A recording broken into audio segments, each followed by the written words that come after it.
Assalamualaikum warahmatullahi wabarakatuh. Cikgu ucapkan pada semua anak murid cikgu. Jadi alhamdulillah hari ini kita dapat sambung PDPR matematik kita dalam tajuk bahagi masa.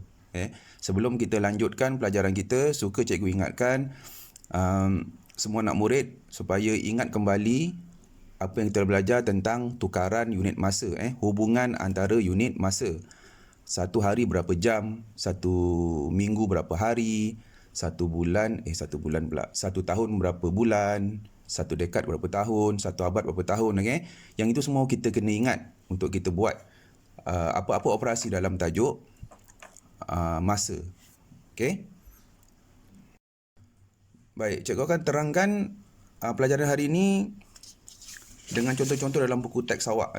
Contoh-contohnya dan pelajarannya ada pada buku teks awak muka surat 161, 162 dan 163. Baik, kita tengok contoh yang pertama. Ada 3 fasa dalam latihan memanah dan 3 fasa ni memakan masa selama 12 hari 9 jam. Dan soalannya dia nak satu fasa. Dia bagi 3 fasa, dia tanya satu fasa. Jadi operasinya ialah bahagi. Bila dia bagi banyak, bila dia beri awak maklumat tu banyak, tapi dia tanya awak satu ataupun sedikit, operasi dia ialah bahagi. Jadi dekat buku teks awak ni dia dah berikan dah contoh contoh bentuk lazim macam mana cara kita nak selesaikan. Baik. Cara pertama ialah kita buat terus bentuk lazim dia. 12 hari 9 jam sama je. 12 hari 9 jam. Bahagi dengan 3. Sama saja, cuma kita kena asingkan unitnya. Macam tu. Asingkan unit, tak boleh dicampurkan, tak boleh disekalikan. Jadi ni kita akan guna sifir 3 lah macam biasa. Sifir 3. Selesaikanlah. Selesaikan hari dulu. 12 bahagi 3. Cikgu tak payah buatlah sifir ni. So 3 darab berapa ni? 3 darab 4, dapatlah 12. Bagi sifar. Dah siap bahagian hari, kita pergi kepada bahagian jam pula. 9 pula. Bahagi 3 dapat berapa? Dapat 3. 9 dan tolak. Selesai. Ini cara pertama. Baik, kita boleh selesaikan juga dengan cara kedua. Kita tengok soalan dia. Dia nak jawapannya dalam jam. Dia nak jawapan semua dalam jam. Jadi kalau awak buat cara ni belum siap. Sebab ini hari dan jam. Sedangkan soalan dia nak semua dalam jam. Kalau macam ni awak kena selesaikan dan tengok macam ni. Diselesaikan dengan cara macam ni. Baik, 4 hari ni kena tukar dalam jam dulu. So 24 darab 4. Dapatlah 96 jam. Kenapa darab dengan 24? Kenapa 4 hari ni kena darab dengan 24? Sebab tu cikgu cakap tadi awal-awal tadi. Kita kena tahu dan kita kena ingat hubungan hubungan antara unit masa. 1 hari sama dengan 24 jam. Jadi kalau 4 hari berapa jam? Itu yang kita darabkan ni. Dapatlah 96 jam. Tapi belum siap sebab ada lagi 3 jam kat sini. Jadi tambahlah dengan 3 jam. So jawapan dia 99 jam. Ni cara pertama. Baik, cikgu tunjuk cara kedua. Cara kedua ni ialah kita terus tukar. Daripada soalan tu kita terus tukar kepada jam. Awak tengok soalan dia. 12 hari 9 jam bahagi 3. Baik. Dia nak jawapan semua dalam jam. Jadi ini soalan ni 12 hari 9 jam ni awak terus tukar dulu kepada jam. Ni cara yang kedua. Jadi awak akan dapat jawapan dia terus dalam jam. Berapakah 12 hari 9 jam ni dalam jam? Jadi 24 darab dengan 12. Kenapa darab dengan 12 hari? Sebab kita nak tahu jawapannya dalam jam. So pada 28, 2 darab 2 4, 1 darab 4 4, 1 darab 2 2. Awak akan dapat jawapan 288 jam. Kemudian kena tambah lagi dengan 9. Sebab 9 jam ni memang dah ada kan. So jawapannya ialah 297 jam. Jadi 12 hari 9 jam sama juga dengan 297 jam baru bahagi dengan 3. So awak akan dapat terus jawapannya dalam jam. Ini ialah cara yang kedua. Okey, cikgu buatlah cikgu selesaikan mengikut cara yang kedua ni. Sekarang ni dah terus dalam jam semua sekali, dah tak ada hari dah. Dah tak ada hari. Tengok jawapan ni sama tak dengan jawapan yang cara pertama tadi. Okey. So, sifir 3 lah. Sifir 3 Okey, jadi 3 ada tak 2 dah bagi 3? Tak ada. Okey, 2 bawa turun 9. Okey, berapa? 29 darab 3 berapa? Nak buat sifir dia ke sebelah? Okey, cuba buatlah. Okey, 3, 6, 9, 12, 15, 18, 21, 24 dan 27. Okey, sekarang 29. Mana 29? 29 terletak bawah 27. So, ambil atas 27 ni. So, 9, 27. Bagi 2, bawa turun 7. Okey, sama. 9 lah. Tu. Jadi, jawapan dia terus dapat dalam jam. 99 jam. Ni cara yang cara kedua, kita tukar dulu. Sama saja, jawapannya akan dapat sama, 99 juga. Tapi cara pertama tadi, kita buat macam ni lah. Kita asingkan dulu, lepas tu baru kita tukar. Dan cara kedua ialah kita terus tukar dalam jam, akan dapat jawapan yang sama. Okey. Baik. Okey, contoh kedua, cikgu tak nak tunjukkan lah sebab ni lebih kepada pertukaran unit sahaja. 60 jam, dia nak tahu dalam hari dan jam, terus kena bahagi dengan 24. Okey. So, contoh 2 cikgu tak payah terangkan. Kita tengok contoh yang ketiga. Contoh ketiga ni dia minggu dan hari. Okey, ingat lagi tak apa hubungan antara minggu dan hari? Tulis dulu. 1 minggu sama dengan 7 hari. Yang ni kena ingat. Okey. So, soalan dia 10 minggu bahagi dengan 7. Dia nak jawapan dalam minggu dan hari. Okey, buatlah. 10 minggu. Ada hari tak? Hari ada tak? Hari tak ada kan? Biarlah, tak ada, kosong sebelah dia. Okey, kita kena bahagi dengan 7 lah. Okey, bagi dengan 7. Ini pun sama juga macam soalan nombor 2 ni. Sebenarnya pertukaran unit sahaja. Okey, 7 darab 1, 7 bahagi 3. Tolak. 10 tolak 7 dapat 3. Baik, 3 ni ialah 3 minggu. Baki kat sini 3 minggu. Dah selesai belum? Belum. Kenapa belum selesai? Sebab dia ada baki dalam minggu. Minggu ni kita bawa lah ke rumah hari. 3 minggu ni kita bawa pergi ke rumah hari. Jadi 3 minggu bawa ke rumah hari, dia akan jadi berapa? Dia akan jadi 21 hari. Jadi 3 ni pun hilanglah sifar. Sebab dia dah bawa ke rumah hari.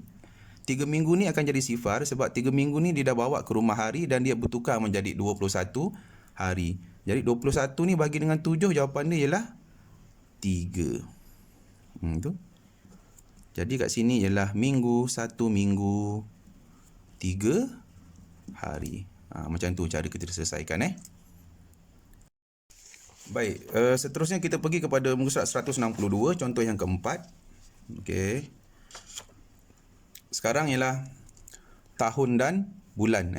So, ingat balik apa dia punya hubungan dia, tahun dengan bulan. 1 tahun sama dengan 12 bulan. Okey, baik. Tengok cara macam mana dia selesaikan. Baik, 9 tahun 4 bulan dia buat bentuk lazim. Cikgu dah terangkan tadi. Sama saja dia bahagikan. Dipecahkan kepada 2 lah bentuk lazim dia. Tahun sebelah awal, yang sebelah kiri, dan bulan sebelah kanan. Jangan campurkan. Okey, dan soalan dia nak dalam tahun dan bulan. Jadi tak payah kita sekalikan dulu. Kita buat dua-dua sebab dia nak jawapannya dalam tahun dan bulan. Baik, menggunakan sifir 7. Sebab dia bagi dengan 7, jadi kita gunalah sifir 7. Okey, kita buat sifir 7. Sifar 1, 2, 3, 4, 5. Sifar 7, 14, 21, 28 dan 35. Baik, tengok tahun dulu, 9. 9 ada menyorok bawah 7. Tengok jawapan Okey, menyorok bawah 7. So, ambil lah yang di atas 7, nak panahkan kepada 1. Jadi 1 kat atas, 7 kat bawah 2. Baik, sampai sini dia ada baki untuk tahun. Jadi tahun ni awak kena bawa pergi ke rumah bulan. Jadi 2 tahun bawa ke rumah bulan dia akan jadi 24 bulan. Ni dia dah terangkan kat sini ni. 2 tahun sama dengan 24 bulan. Kenapa? Sebab 1 tahun sama dengan 12 bulan. Kalau 2 tahun jadilah 24 bulan. Jadi bila dibawa sini, sini akan jadi sifar lah. 2 tahun ni dah bawa ke rumah bulan, dia akan jadi sifar. Dia akan bertukar menjadi bulan, 24 bulan. Kena tambah dengan bulan yang sedia ada iaitu 4, dia akan jadi 28. So kita akan ambil 28 ni. Baik, 28 tengok sini ada tak jawapan 28? Ada tu 28. Nak pandahkan kepada 4, dapatlah jawapan 28. So jawapan dia 1 tahun 4 bulan. So jawapan dia 1 tahun 4 bulan bawah ni. So dah siap. Okey, tengok yang bawah ni. Contoh bawah ni. Okey, salah. Kenapa salah? Siapa tahu kenapa salah? Kenapa salah? Sebab 2 tahun bila dibawa pergi rumah bulan, dia hanya letak 20 bulan. Betul ke salah tu? Salah. Sebab 2 tahun ialah 24 bulan. So sini bukan 20. Sepatutnya sini ialah 24. Okey? Jangan buat salah macam ni lah. Ini salah.